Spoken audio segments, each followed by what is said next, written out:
So apparently the Denver Post is still up and running because they have one conservative columnist there on a regular basis, at least one, our good friend Krista Kafer. Thanks for joining me. Yeah, it's my pleasure. How long have you been writing for the Post? Since 2013. But I used to be monthly, and then I was every week on Fridays. Most women are monthly. And then, and now I'm on Sundays. Because... Warn me when you do that. No. So, because they have space now. Yeah, they do. They got rid of this, he didn't know much. He was kind of I heard. Kind of lame, yeah. It wasn't read, so I'm glad they opened up space for you. Well, yeah, because this other guy, people didn't read him, and I don't know. I heard he was making like $2,000 a column. What do you make there? Probably I make about six figures. Really? Yeah. Yeah. It's a plum gig. You're putting in the sense in that as well. You put together this column the other day that I really liked because I get so frustrated with the traffic here. I get so frustrated that our legislature spends nothing on roads.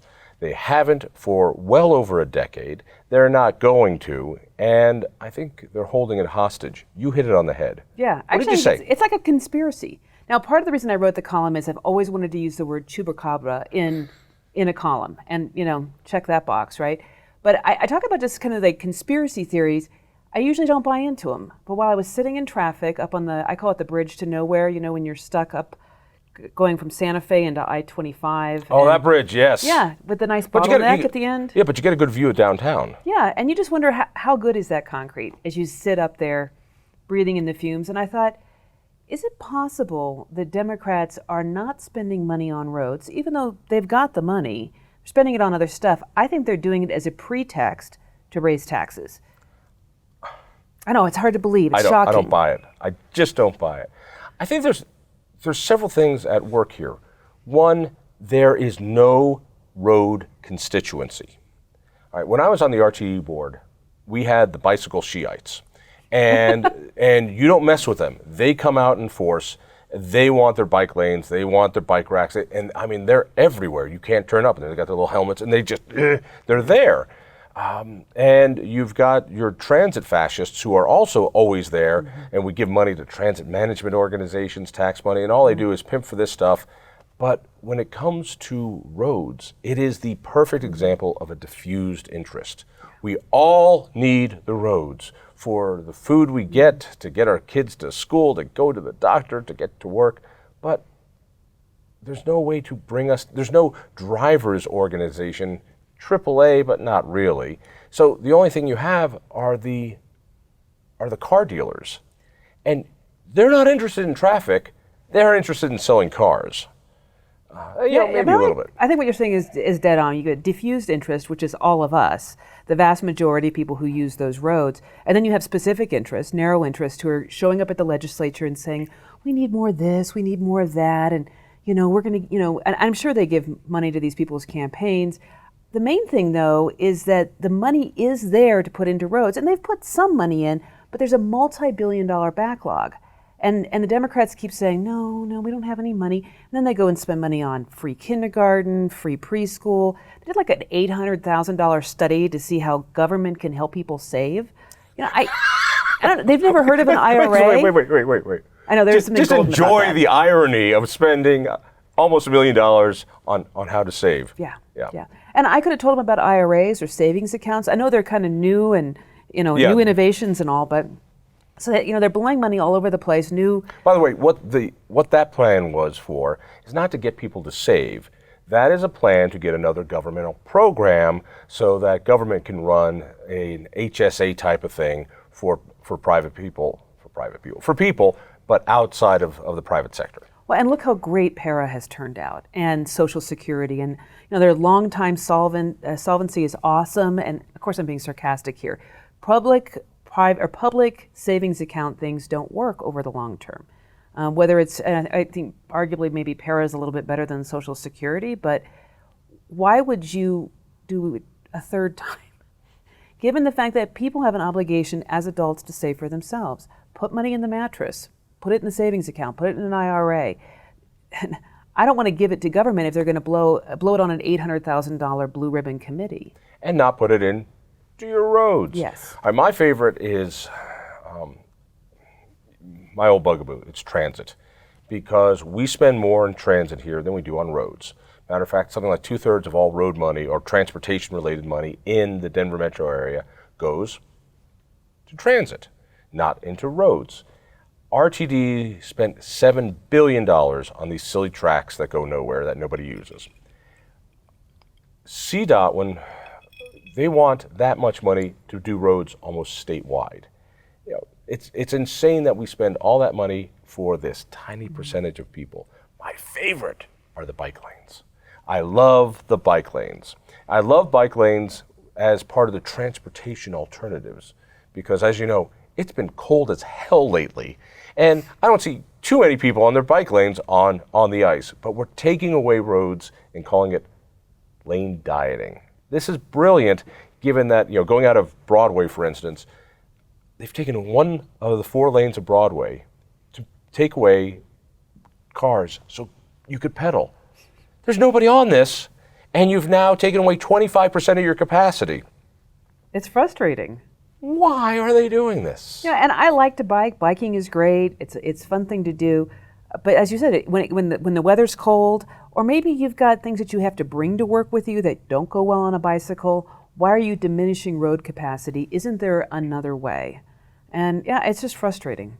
And also, from an environmental standpoint, having a lot of people idling their cars while they're just sitting in traffic is actually bad for the environment. Oh, don't worry, they're all going to be electric pretty soon. I don't know. Don't get me started on that. Get started. No, I don't have a problem. So give me your driven a solution. Tesla. It's a lovely experience. You have a Tesla? No, I've driven a Tesla. I'd have to steal a Tesla to own a Tesla. Yeah. But I don't have a problem with them, but there are trade-offs. And part of it is that big battery does require a lot of mining. It's not like it's some kind of free thing. And also, if 50% of our electricity comes from coal, you could honestly say that some of these electric cars are coal-powered versus gasoline-powered. Again, I don't care if people want to drive them, that's fine. I just don't want to subsidize them. No, I don't That's all I want. I don't want to subsidize other people's choices in general. If you want to drive a Tesla, great. You want to ride a bike, that's great. You want to drive a car, that's great. Why, people should make choices and face those trade-offs. So what is it you want them to do while you're sitting in traffic? Give me a solution. The problem with you conservative chicks, all you do is complain. Give me an answer. How about the Republicans said 300 million would just take a bite out of what we need to get done. Why don't we just start there? Start there, add some more roads. They're always saying, all of these bridges, we're so worried about these bridges. Well, then fix the bridges. The purpose of government is to protect the life, liberty, and property of the people. And I love parks and libraries and all of that too, but the main function are things like roads. Get it done. Outside of police and fire and safety services, the core function of government is to build and maintain roads. Yes. This is the infrastructure we need. Roads and bridges. Get it done. And they're spending it on other stuff, I think, because they want to make the case to raise taxes. Now, they may try again on the ballot, even though they failed the last couple of times, or they may do it through fees. I counted it up. There are well over a dozen fees we already pay when we own a car. Some of those fees are busted out on your registration form. You can see them right there. We pay surcharges, we pay fees, we pay all these different things. And by the way, the fees, they're taxes. They are. When Bill Ritter put in the faster fee, it was a tax increase. So we're paying a tax increase on our car registration, and 10% of it is going to buses and trains. It's not going to your roads. It's not helping you out at all. It is another wealth transfer to transit. It is a tax increase you didn't get to vote for to go to transit. And we wonder why we're stuck in traffic. I know, it's so frustrating. And the light rail is really fun if you need to go downtown to catch a ball game, something like that. That's why we're paying it. Yeah. Yeah. So you can go to a ball game. So for all those people who are stuck in traffic trying to get to their job, you can go to a ball game. Yeah. I mean, how fair is that to those of us who drive? And I live on one end of the transit. When I'm out walking my dog, I can see the trains coming and going, and invariably they're empty. I love dogs. Really? Yeah. Go out and walk the dog. Oh, I'm not going to do that. Can I drive with a leash out the? I think they frown on that. What's with the 2 watches? Well, I'm cool. I'm trying to. Never mind. I'm losing weight. I have a Fitbit. Do those work? No, not if you don't exercise. All right, let's wrap all this up. So, what do you think the end play is with road funding? I don't think we're going to see it. I mean, if you just look at the fact that the Democrats have the governorship and both houses, they're not going to fund roads. What they're going to do is they're going to try to slip a fee in there, or they're going to try to ask taxpayers once again, will we raise taxes or bonds or some other way outside of the general budget? And I think people are going to continue to say no. We've given you money, prioritize it on the things that you're supposed to do, like roads, not studies, not extra programs for but certain groups. But at some point, we hit a point where we're like, screw this, I need to get where I'm going. Mm-hmm. Our population has doubled, but we have the same amount of roads, and they're crumbling. That's what they're hoping for. At least I think that's my conspiracy theory anyway. I think you're dead on, but I think when they sell it, they're going to siphon off money for transit again, because that's their MO. Give us money for roads. How many of them do you think take transit? My theory is that transit is what we want other people to do. It is. And when you're sitting in traffic, you're wishing that everyone but you is on that train. Because transit is not faster. The only way transit is faster is if you create traffic jams and you live on the trolley line and you work on the trolley line. But in a spread out community like this, that doesn't work. And I've lived in cities where it makes a lot of sense. It makes sense in Washington, D.C. I used to take the train all the time. It is so convenient. You can just, you park your car, you take it downtown. It's a lot easier. New York City is another great example. Chicago has an L. There are cities where it works. I don't know how it works here in Denver. I'm not saying it doesn't work here in Denver. I wouldn't get rid of it necessarily. But I would absolutely get rid of it. I would destroy it completely. I would give the money that we collect for it, and instead of giving it to you people, how am I in that people group? You take the train to the Rockies game. Like once a year. Instead of giving it to you people through that subsidy, I would actually give it in cash, a subsidy directly to transit-dependent people, so that they can take a bus ride at full fare, they can take a taxi, they can take an Uber. Heaven forbid, they even buy their own car. I don't mind paying the tax to give people mobility, but I wouldn't siphon it off to make bond dealers happy, construction companies happy, people like you happy when you go to the Rockies game.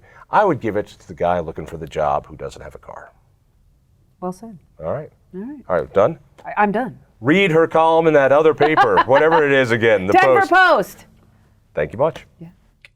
If you enjoyed that conversation, by all means, click one of these other great programs. We have the best conversations with the most fascinating Coloradans. And subscribe to our channel. Just click down below and hit that little bell button too. You don't want to miss a single show.